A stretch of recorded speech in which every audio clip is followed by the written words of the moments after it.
Jones for a look at the controversial relationship between Diana and the press on Meet the Royals, next on A&E.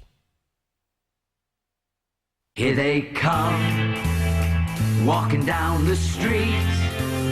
They get the funniest looks from everyone they meet. Hey, hey, meet the Royals. They're nothing like you and me. Loaded with power and money, and chased by the paparazzi. Hey, hey, meet the Royals. Hey, hey, meet the Royals. Hold it. This is what made Princess Diana. It made her famous. It made her miserable. It made her a power to be reckoned with. Hey, hey, Davy Jones here. It turns out that the more the press used Princess Diana, the more she learned how to use them back. Welcome to Meet the Royals, where you get to try out life as a princess, at least for an hour. Enjoy the perks, the paparazzi. The palace, the paparazzi. Because when a princess says I do to her prince, she also says I do to the press. But if you think Diana was just a pretty target, we're about to open your eyes. Say cheese.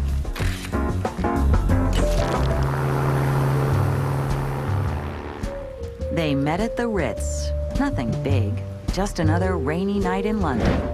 It was November of '80, Princess Margaret's 50th birthday party. She was hardly more than a kid, really, but there was something. Jane Fincher, who would come to know Diana like no one else, remembers. I was standing with a group of photographers by the door. We were just waiting for, the main royals to arrive. And this girl came up behind us and just sort of said, excuse me, very shy, sort of timid girl. And we all sort of parted the way.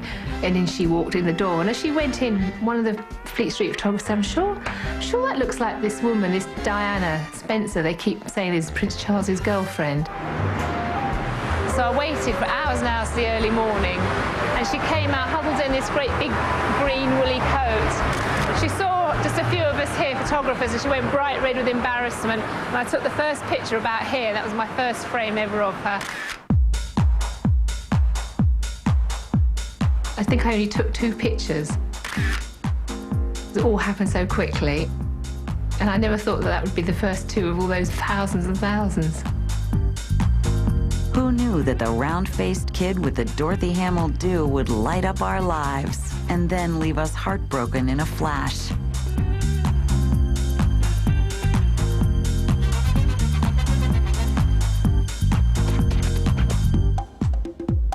She sure had something.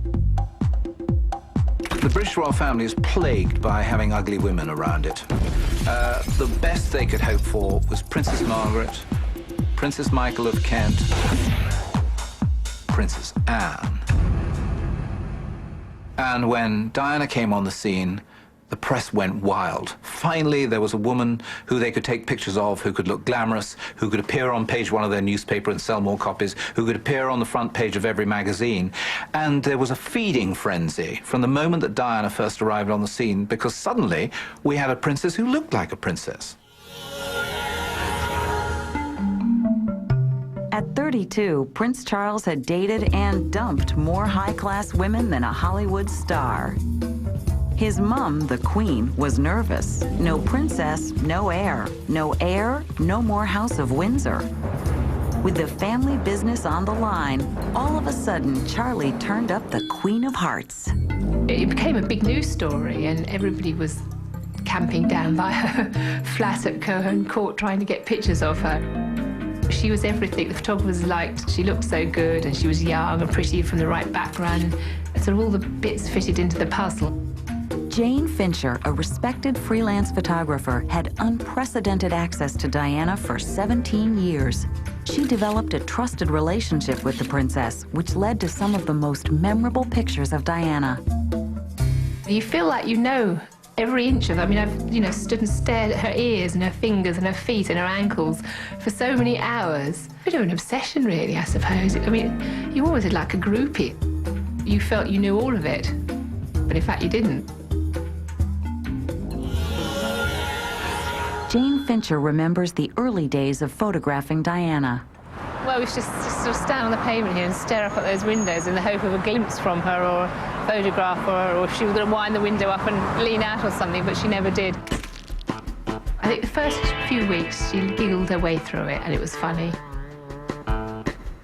After a couple of weeks, I think we all got a bit tired of it, and I think the pressure was building up behind the scenes too, you know, and I think she started to get fed up with it, and the famous Diana head down started. How well are you coping with all the press attention? Well, as you can see, you can tell. Are you bearing up with it quite well, though? Because it must be quite a strain with all of us, aren't you? Well, it is, naturally. Shy but canny, 19-year-old Diana found ways to handle the ever-present media. She was taking a child for a walk in Eaton Square, a little boy she used to look after, and she came out and there was quite a few photographers there. So she came to a very quick deal with us. She said, I'll go for a walk, you lot wait here. And when I get back, if you don't follow me and pester me, I'll put my head up and you can take some nice pictures. And that's exactly what happened, and the deal worked. She had an absolute instinct for it. She wasn't very media savvy to start with, but she learned pretty quickly. Diana showed how aware she was of photographers the first time that she was spotted on the banks of the River Dee in Balmoral, the Queen's estate, when she was with Prince Charles during their courtship. She saw a photographer on the other side of the bank. She turned around before he could get his picture, and then walked up the bank, all the while holding a compact in front of her face so that she could see the photographer from behind him. She hid behind a tree, and then she went off back to the castle at Balmoral.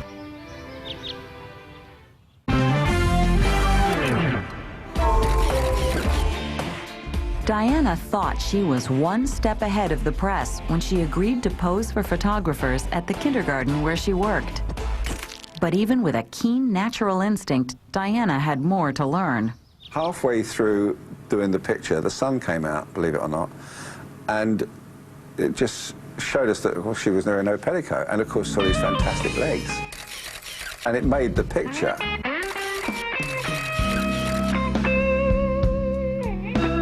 The pictures made Diana look less than regal, and it wasn't long before it happened again. On her first official outing after she and Prince Charles were engaged, Diana wore a black silk dress. She thought it was the height of sophistication. The newspapers said it was too risque for a future princess. I think that both of those occasions taught her really quite hard lessons, and ones that she never really forgot. To be really careful about what you're wearing in front of the camera. The press loved the photos they were getting of Lady Di. She was young, beautiful, naively racy, and had a common touch never before seen in the House of Windsor. It was a new beginning for the royals in more ways than one. The photographs were becoming human, and when she got down and kissed small children and touched their hands, it was a different sort of... and everybody said, did you get that? It was something come to life with the pictures. Before Diana, there was just the royal family. After Diana, there was somebody glamorous in their midst. She was just what the doctor ordered. In 1981, England was suffering from economic depression and a stream of violent riots. The beaten-down Brits needed an escape. They indulged in the divine Diana. July 29th was the high point of their obsession. 750 million people worldwide tuned in to watch Charles and Diana's wedding day. Jane Fincher was there to capture the event.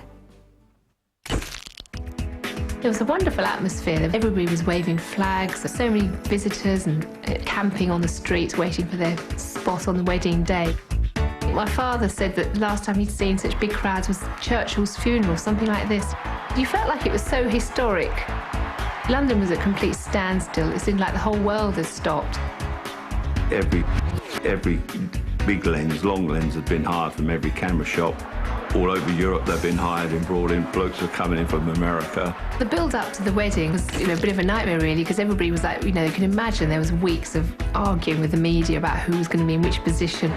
We were all great friends and worked together for years and years, but when it came down to actually working and the job was to be done, the competition was very fierce. In the end, Jane got the shots. Classic pictures of the romantic newlyweds.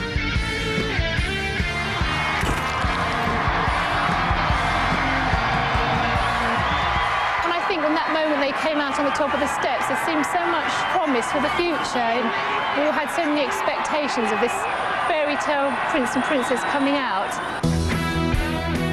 With the I-dos done, the prince and the princess figured the media would let them live happily ever after. Everyone thought after the wedding it would go back to being normal again, but it never did. It just created a whole world of Diana. There was Diana mania. While the press and the public delighted in Di, not all was perfect in paradise. Charles and Diana's marriage was already troubled, and the princess was subject to severe mood swings. On her honeymoon in Scotland, she was in a flirtatious mood. It was very romantic pictures, kissing hands and walking through the heather. She was quite full of herself. It was quite surprising how confident she was that day. Other days, all she could muster was her head down, shy Di look. No matter how Diana was feeling, the press needed their pictures.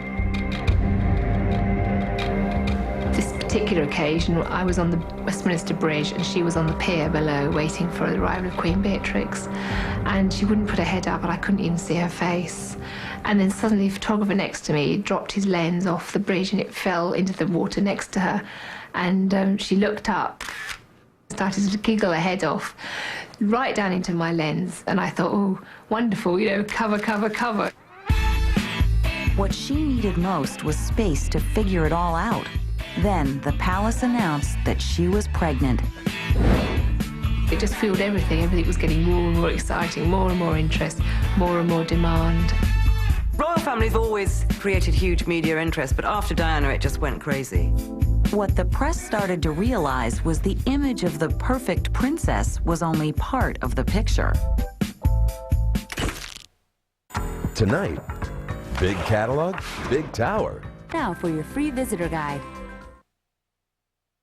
Our command performance of Meet the Royals continues here on A&D. So you want to be a princess? Hey, you'll need a castle.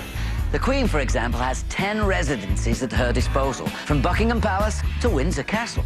What's a princess wannabe to do? Well, you can buy your own castle. Schloss Matzen is a 900-year-old castle in Austria with 60 rooms and a tower perfect for imprisoning recalcitrant subjects. It's on the market for a mere $6 million. Not ready to buy? Lutterellstown Castle in Ireland sleeps 28 and rents for a mere $13,000 a night. Hey, being a princess is not cheap. Diana was the media's darling when Prince William was born in June 1982. England had an heir to the throne, and his mother was the yummiest royal mummy ever. The minute that it was on the radio that she'd gone into hospital, everybody rushed down to the Lindo wing and grabbed a spot. The news came, the baby'd been born, and then it sort of went into sort of a lull because we all expected that she would probably stay in for days. And off I went home. Jane, the rookie photographer, chose to abandon her beat at the wrong moment. Driving home, I turned the radio on. It said, oh, the Prince and Princess of Wales are about to leave the Lindo wing with their new baby. And I just sort of froze and thought, oh, God, I felt sick. And I turned the car around and tried to get back there. I wasn't that far away, but the traffic was bad. The cameras flashed when Diana emerged from the hospital with Prince Charles and tiny Wills. Diana looked delighted and smiled for the photographers. I drove around, there was all my colleagues, all my competitors, walking away from the scene, winding their films back, looking all chuffed and smug that they'd got all these wonderful pictures. And my heart just sank, I was so upset, I just got out of the car and burst into tears. Lesson learned, Jane never missed a defining shot of the princess again. Diana developed a special rapport with Jane, the only woman in the press corps, and at times, Diana confided in her. Well, years later, we were talking about the day she came out of hospital with William, and she was telling me it was very daunting, you know, coming out. She was still feeling really grotty, and all the photographers looking at her and how awful she felt. I said I got there and I missed the picture and I was crying in the street. She said, you weren't the only one crying, because I got in the car and as I drove around the corner I was crying too, because it was all too much. The stress of being a young mother and a new princess constantly in the public eye was hard to hide. First of all, it was just that she was losing her baby weight and getting her figure back, so that was sort of accepted. But then she started looking very, very bony. As soon as she got out of the car, you'd think, oh gosh, she looks so thin. Diana was struggling with the eating disorder bulimia. Her waist shrunk from 29 to 23.5 inches. The pictures were shocking. I think one has to realize one uses a photograph for impact, but cushions it by saying, you know, we're so worried about her. Pretty pictures of a happy couple, that was a nice story. The public wanted that. The public did not want to know that fairy tale wedding, that it was all a sham. If you tell readers of national newspapers things they don't want to hear, they stop buying your newspaper. Lucky for the newspapers, Diana not only put on weight, but also blossomed into Britain's fashion queen.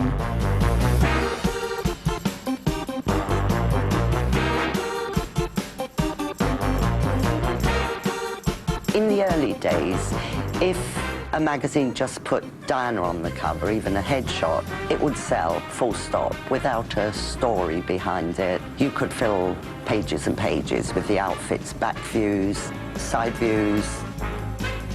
We didn't know very much about Diana. There weren't many stories to write about Diana, so her clothes were very important. But in the meantime, it gave us great copy and great pictures. After she had Prince Harry, she started to get a lot more sort of adventurous in her clothes. Big hair, lots of jewellery. Big hair and a lot of jewellery. That sounds like a groupie to me. Competition was ferocious between the daily papers for the best shot of Di. Photographers had to deliver what their editors wanted. You were desperate to get the new hat at the right angles. The evening dresses we loved, you would say, right, okay, what I need is I need a good fashion shot, I need a good cover shot, I need a good jewellery shot maybe. So you'd go full length, half length, close up. You'd have this routine you would do, you'd shoot with routine so that you make sure you've got what you need, because you know that's what they're going to ask for, your customers are going to ask for, and the magazine editors are going to ask for. The princess and her clothes were big business. People would be doing books on Diana's dresses, books on Diana's hats. Diana used to get off a plane or get out of a car at some event, and there'd be a secretary there giving you a piece of paper saying this dress was made by such and such a designer, the hat is made by this designer, and it's trimmed in this and it's done in that. It was a massive industry, just this one woman. And I think she didn't realise half the time anyway herself. It was estimated that in 1993, she had 80 suits, 50 daytime dresses, over 100 evening gowns, and countless accessories, all managed by 2 full-time dressers. Philip Somerville was the lucky hatter who topped off her outfits. You know that hat has to look good because it's going to be seen by millions. But the thing about the Princess of Wales, she did more or less play to millions. Every time she went to a country, she'd obviously think in advance about something she could wear that would sort of honour or have a theme to the country she was visiting. This was a great example of it in Japan, when she wore a dress that had the rising sun on, exactly like the Japanese flag she was standing next to. I think she was doing it for the photographers. But I mean, she probably thought the host would like it too, but probably for the photographers more than anything. It was guaranteed to be on the front page the next day.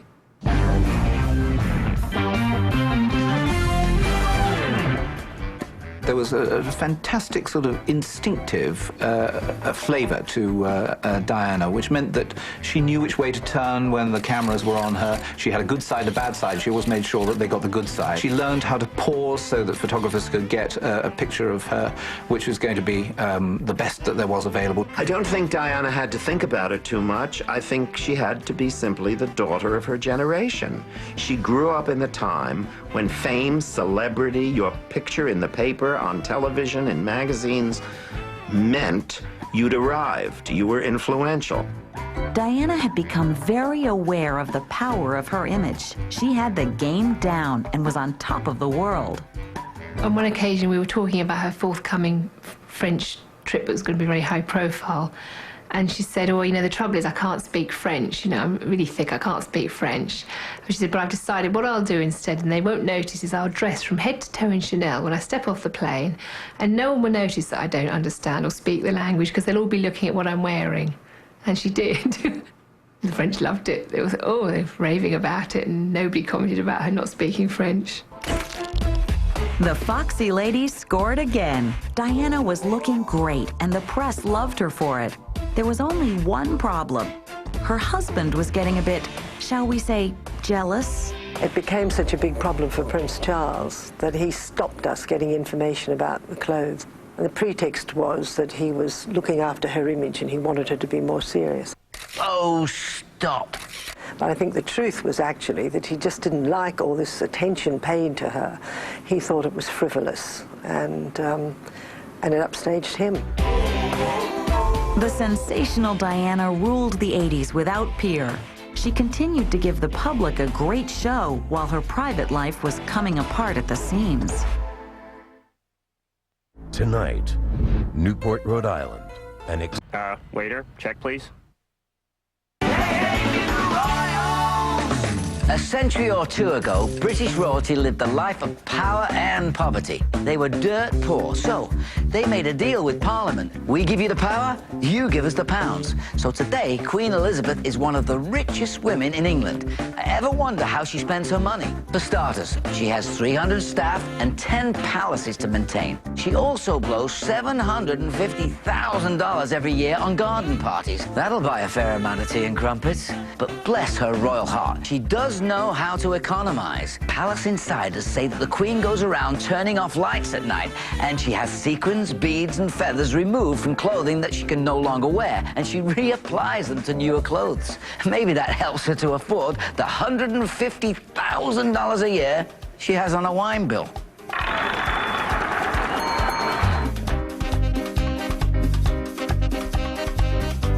In the go-go 80s, Diana ruled as icon of fashion, beauty, and sex appeal. Everybody looked up to her. Everybody wanted to have some part of Diana. Every woman wanted to look like her for a moment. They wanted to wear the clothes that she wore. There was something about her which just caught everybody's imagination. It happens once in a generation. A Marilyn Monroe here, somebody else there. She just was the commodity that everybody wanted. And so the magazines started to put her on page one. They'd sell more copies. So they put her on page one next week. They'd sell more copies. And this frenzy just gradually grew and grew.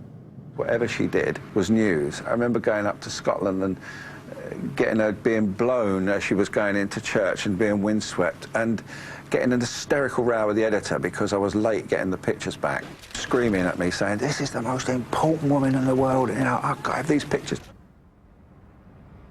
Part of the appeal was following the decline of the royal marriage picture by picture.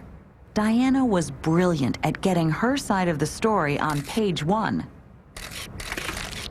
During a visit to Canada in 1991, Diana looked like a super mom, while Charles picked up a rap as a bad dad. She had spotted the photographers, no doubt about that. And she had her arms outraised as she rushed along the deck. That went round the world, that photograph.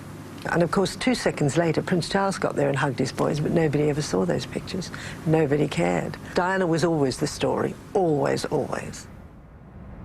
Good Diana, bad Windsors. That was her big thing.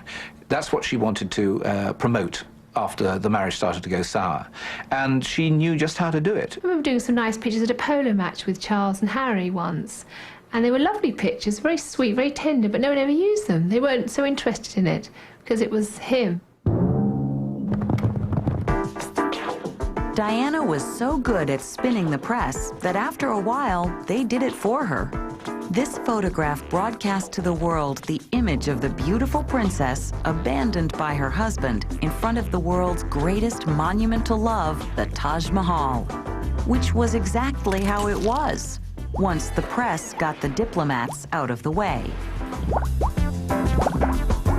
We didn't want her sitting there with all hundreds of officials, and we didn't want anyone else in the picture. We just wanted her. She wasn't going to sit there on her own because of the marriage. It was because we were pressing to get that picture. It was a good story, a good line. The other bit that everybody always comments on is when she went off and sat on a bench in the far corner. I think it was a simple logistics thing because she knew that we had to get back to a position down there. She was obviously, briefed to hang back a little bit. And everybody sort of said that she went there to sort of think about her marriage, but I think that was just the spin of the day. Diana, so alone and in perfect harmony with the press. I think she had many moments of reflection, and she realized that the press were using her a great deal. Her picture was appearing on page 1 everywhere. And after a bit, she suddenly thought, how can I make this work to my advantage? She found a way. In June 1992, Andrew Morton wrote a tell-all biography about the princess with the help of a top-secret ghostwriter. The public had no idea it was Diana herself. Now, the world knew what the press had hinted at for years. The fairy tale was a sham.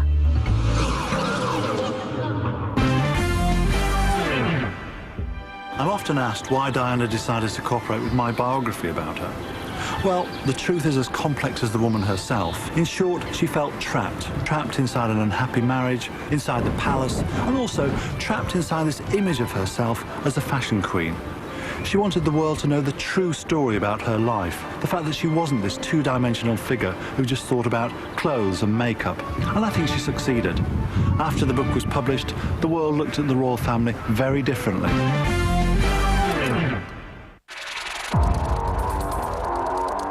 Morton revealed chilling details of Diana's life under the thumb of the palace. Charles's adultery, Diana's depression and bulimia, and even her desperate suicide attempts.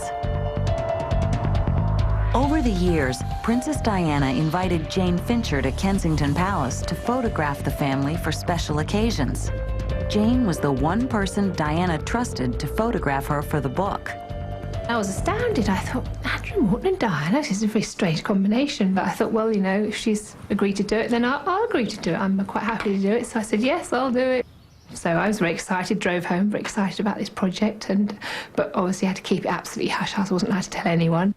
The publishers must have realized that photographs taken exclusively for the book would have exposed Diana's collaboration with Morton.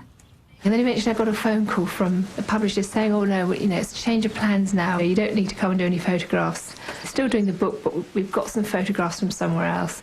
It was really difficult not to tell anyone that I knew because, there's all this controversy going on about in the newspapers about did she help or didn't she help? And I knew that she was directly talking to them about the book, so there was no question about it. The romance was over. Later that year, the princess made sure everyone knew she was miserable. There was a banquet where she sort of yawned and looked as if she wanted to go to sleep, and all the time Prince Charles was doing his speech, she was looking fed up, bored, totally upstaging him. Poor Charles. She didn't want to be there, and she wanted us all to know it. Finally, in December 1992, the prince and princess separated. Now living a thoroughly modern life, soon to be divorced single mother, Diana thought she was free to fashion her future. But the press wasn't about to let their cover girl get away from them. American Justice, Wednesdays at 9. Revolutionize digital. Hey, welcome back to Meet the Royals here on A&D. Oh no, it's not that time again, is it? M versus M, monkeys versus monarchy. Oh, what tasty little tidbits await. Are you ready? Mickey Dolenz and I both appeared in the musical Grease. Before he married Queen Elizabeth, Prince Philip was the Prince of Greece. Somebody recently bought the red GTO Monkey Mobile for $5,000. The Queen recently received a custom Bentley limousine costing an estimated £5 million. And finally, few remember Carole King wrote several monkey songs. And few remember that the last king of England was... It was George VI, by the way. I swear, I don't write this. Separated from her prince, Diana embarked on a new chapter in her life, and the public wanted to know about it. A core group of photographers continued to follow Diana on official outings, but others started to push for more. Jane Fincher remembers. Technically, you could say, yes, it was paparazzi, but I think it wasn't paparazzi in the same way you look at it now. Everybody was well behaved, and it was just a completely different era of photographers. With the regular people that she worked with well over the years, there was great respect. The rules of the game had changed when Diana shared her private life in Andrew Morton's tell-all book. If Diana could sell her privacy to the world, so could the press. A new and much hungrier breed of photographers was on her trail. I was very disillusioned with the job, very disillusioned with some of my colleagues, and I just felt quite bitter in a way that some of them had pulled my job down to that level. Good behavior no longer mattered when one good snap of the princess was worth a fortune. The paparazzi kicked into high gear. It was a very lucrative business for paparazzi, so they could make hundreds of thousands of pounds with the right shot in one day. That's a lot more than I'm getting for this job. So it attracted a lot of people to spend, you know, they could afford to spend the time just waiting for that one shot, and they wouldn't have to do any more work for another year. Anyone as famous as Diana is going to be treated as a commodity, whether she likes it or not. I mean, we treated her as a commodity. Her face sold Majesty magazine. Her face sold books. I mean, I've written a book about Diana. Who hasn't written a book about Diana? I've written 2 books about Diana. Yes, we all used her as a commodity. And she didn't like that, but there was nothing she could do about it. Thanks so much. Thank you. Most members of the royal family ignore what is said or written about them. If they didn't, they would go potty. The exceptions were Fergie and Diana. They read everything. It was like a drug. In fact, Diana would get very depressed if she read a critical article about her. She once said to me, "I feel great first thing in the morning. Then by the time I've read the press, I feel lower than a cockroach in Bulgaria." A year after Diana and Charles split, she made an unexpected announcement. She was retiring from public life. Diana decreased her official engagements from 300 a year to 0. Fed up with the intrusive press, Di believed her sudden retreat would keep them at bay. This picture really did sum up the story of the day. You know, there she is with her head down, looking unhappy, and she's a battery of photographers behind her, every lens trained on her for every move. You didn't have to write anything to go with that picture. Diana's famous withdrawal from public life didn't work. But if she had to live with the glare, she would turn that light to worthy causes. The princess roared back to her charity work on a very personal note. She delivered a startling speech alluding to her long struggle with bulimia. Ladies and gentlemen, I have it on very good authority that the quest for perfection our society demands can leave the individual gasping for breath at every turn. She phoned me up later that afternoon. She said, "I'm lying on the bed and I just feel so good. I don't know what to do with this feeling." I said, "Just bloody remember it. This feeling that you've got now, this is who you really are. This is what you're about for the future." Diana had to retrain the press, but it wasn't easy. In 1995, she visited a children's charity, accompanied by the usual pack of photographers. Her guide for the day was 10-year-old Lawrence Chambers, who had cerebral palsy. I spotted that little boy right from the beginning of the visit because he was quite a character. The newspapers had their shot when Diana gave Lawrence a huge hug goodbye. Immediately afterwards, Lawrence was mobbed by the press, and they say, what did she say? And she said something like, according to Lawrence, I don't get many hugs like that nowadays. The focus was back on Diana and her broken marriage.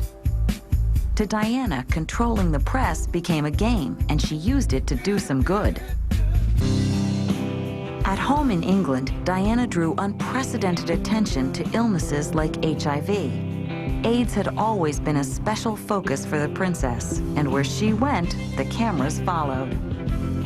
She created a very new attitude towards people with HIV, especially among families, friends, partners, that it was perfectly all right to show affection, perfect right to care for them. They needed someone to put their arms around them, and Diana was prepared to do it. AIDS became so high profile because of her. She put a sort of heart into it and really worked hard for them, and I think it paid off. The profile's gone down so much since she hasn't been there. You don't see it every week in the magazines anymore like you did when she was alive. Diana thought she solved her press problem with her charity work.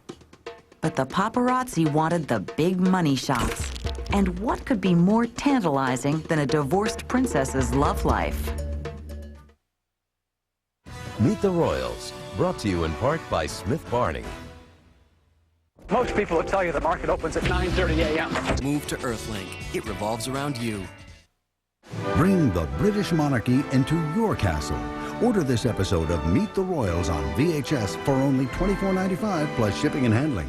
To order, call 1-800-423-1212 or shop online at aetv.com.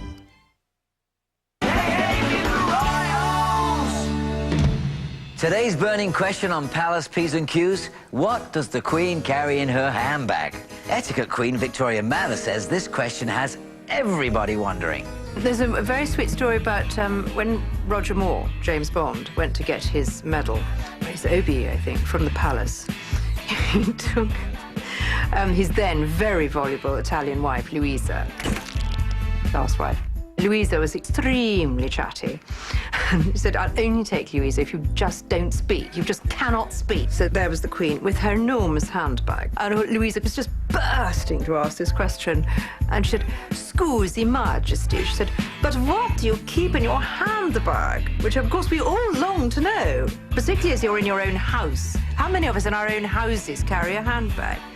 And the Queen looked at her thoughtfully and said, "This palace is very big, you know." So I think we can safely say it's lipstick and a hanky, don't you think? Well, lipstick and a hanky, and who knows what else. Hey, perhaps a few biscuits for the corgis. By the mid-90s, the Princess of Wales had mastered the art of publicity. She shrewdly used the press to highlight worthy charities and controlled the spotlight for her personal gain. In 1994, on the night Prince Charles admitted adultery with Camilla Parker Bowles, all Diana needed was a little black dress to steal page 1 from the prince. There's no doubt about it. She definitely used her clothes as a tool to portray a visual image or mood or a particular time of her life. And just by dressing in something, she could do that quite easily without having to say a word. So it's quite a powerful tool, really, when you think about it. God, her whole life was using the press. Oh, I mean, if a bad story came out, he immediately did a counter-story. I do remember one day having lunch with somebody from the Daily Mail, and I told them a story about Diana and her vast expenditure on cosmetics and beauty therapy and hairdressing. And the next day, Diana was seen rescuing a tramp from a pond in the park.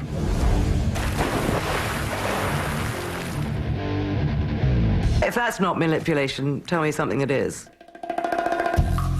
Diana tried to keep her children out of the grown-up game with the press, but the pictures were too good to resist.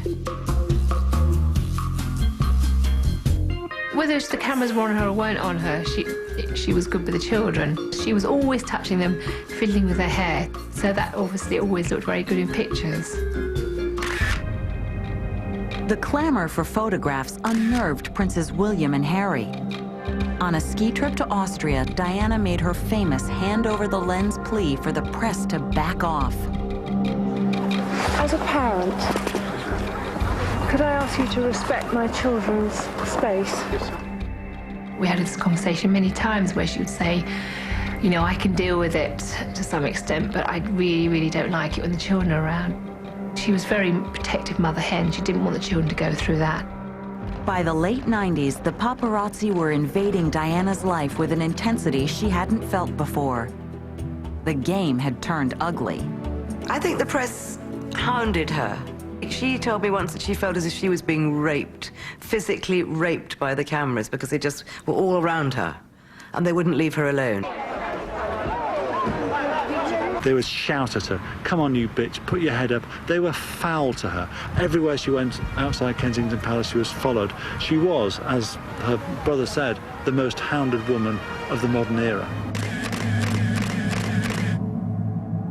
In July 1997, Diana and the boys were invited on a holiday by an old family friend, Mohammed Al Fayed. The paparazzi descended on Saint-Tropez.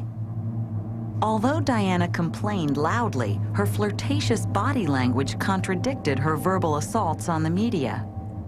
I think towards the end, things went very sour between the Princess of Wales and the media, because she just flipped when she was on holiday in the south of France with the Fayeds and was just pursued by the paparazzi and, you know, even her friends. She just said, you know, leave me alone, leave me alone, leave me alone. The boys are going crazy, they can't stand it, I'm going to leave this country. She flipped.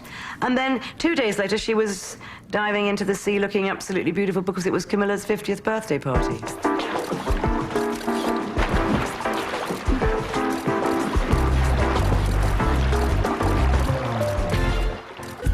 One month later, Diana returned to the Mediterranean. This time, she was with her new lover, Fayed's Playboy son, Dodi. Their very private cruise became international gossip when a photographer caught the couple sneaking a kiss. She took pains not to be photographed because she was having an affair with a man and spending a lot of time on his yacht and going about. And her children were old enough to be affected by this, so she didn't want it to be documented. But she, who had courted the press, could not control them. As everyone knows, it ended in tragedy. 17 years after the press discovered Diana entering the Ritz in London, they were there when she died, leaving the Ritz in Paris. Speeding to escape a pack of paparazzi, Diana and Dodi were killed in a car accident.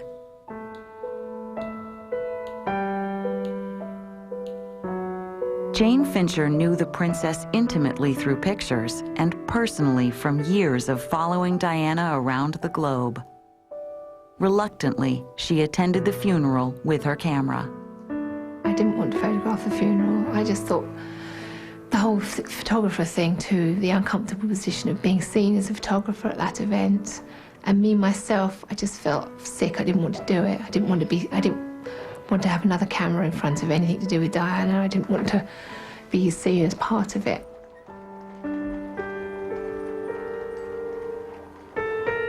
I think the point really that really upset me most was the moment when William and Harry and Charles arrived at the Abbey. I felt quite intrusive, looking down my lens at them. They were in such grief. And I just sort of had flashbacks of all the lovely times that I'd photographed them. You know, I kept thinking of all those times when I'd seen them as little and her touching them and all that sort of stuff.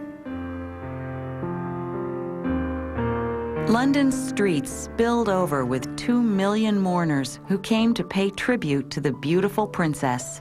Another 2 billion people watched the procession on television. She illuminated so many lives with her grace and common touch that the world grieved the loss of its beloved Diana.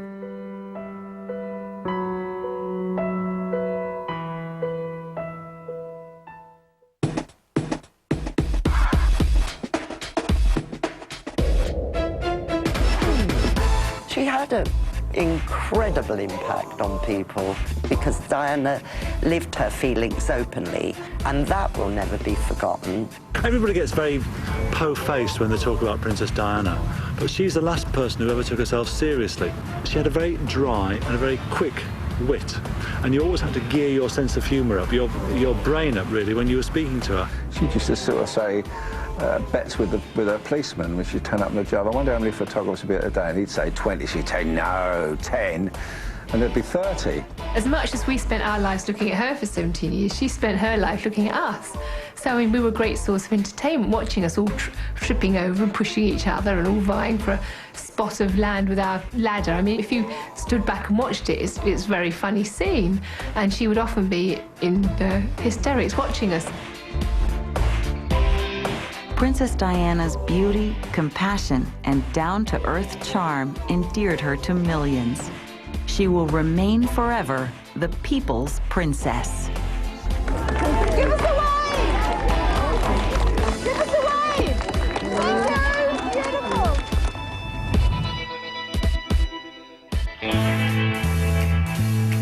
I'm Davy Jones. If another royal who inspires the same feverish obsession ever comes along, you'll hear about it here on Meet the Royals.